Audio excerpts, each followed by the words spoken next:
Hello out there, this is Wakeangel2K1, and it has been quite a while since we've done a Sonic Boom toy review, isn't it? Well, this is the just released at retail locations, Kmart in this case, Knuckles and Beebot. So here is the blister packaging. It's a very basic affair. And on the back, you can see advertisements for the other figures in the wave, which apparently includes the Sonic and Shadow, Sonic and Eggman 2-packs, and the exploding, the exploding Eggmobile with the board playset. Okay, this is the last wave. Like, was this just like a later release of this wave, like wave 1.5 or something? Well, I guess this would be like wave 2.5 since this is the second wave here. That's it seems weird. Like, I was hoping that this would have advertised on the back like the Motobug and Crabbot figures that are going to be coming out. From what I can see in the preview images, it looks like Motobug and Crabbot are going to be big enough to get single releases, while the Beebot here is so tiny that they just release it as an accessory. And as you can see, it's kind of loose because I already removed it from the packaging. I just wanted to show how Sonic Boom's packaging is collector friendly enough to allow you to remove the figures from the inside without tearing anything. See that? Nice and pristine. Weird that they would make collector friendly packaging for figures that, they're not exactly the things that collectors really go for. Alright, so let's clear Knuckles off of the blister and get a better look at the figures within. Alright, so first things first, let's take a look at the Knuckles that comes in this set. For comparison's sake, we're going to put him next to the Wave 1 Knuckles. In my case, it would specifically be the one that came with that ripcord board. And as you can see, the figures do look the same for the most part, except that this one is sculpted in a different pre-assumed pose. This guy was designed to take on an almost neutral stance, whilst this one is obviously sculpted to look like he's getting ready to punch something. So getting this out of the way, the articulation really isn't any different in principle. The head has a swivel joint, although it's limited in that it's really good at turning this way because of the way the dreads are sculpted, like they're flowing in the wind or something. So since they have a bias towards that direction, it allows his head to turn towards the left, his left that is, but it's not really good for him to look right. So you can have him look this way. Then his shoulders are on the same universal joints as always. So you can do that, and you can do that, and you can do all this. And his legs are on swivels. So he can sit, he can hit. The sculpting of his tail kind of stops his legs this far back, but you can still get a pretty good run. And the way his foot is sculpted, he is sculpted in like a mid-step. This is because it's supposed to look like he's stepping into a punch.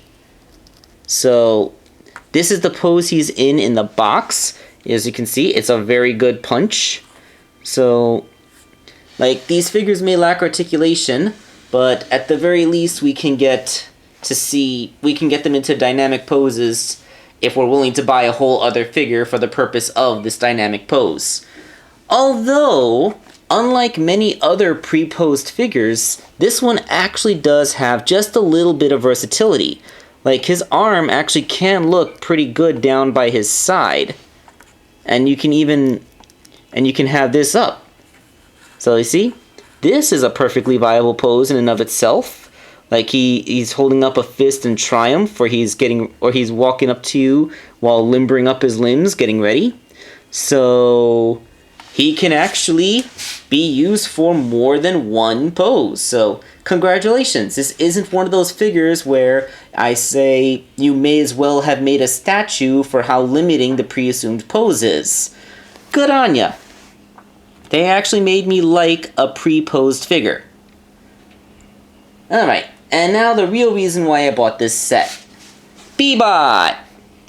Beebot is a very tiny little bee-bot. Quick size comparison. He is about the size of Knuckles' torso, roughly speaking. Don't know if that's undersized, because I kind of figured the Beebot should have been a little bigger. But something but something that's there's one thing that surprised me in a good way, and one thing that surprised me in a bad way. The good thing is that it's not just one solid piece of plastic. He has a little articulation. His head's on a swivel, so you can kind of cock it to the side, you know, like see, like he's inquisitive or thinking about something. Unfortunately, it's only a swivel. I would have liked if they could have put a pin disjoint on here so that you could rear it up. Like, you know, like have him look forward so that he could fly like a bee without looking straight at the ground.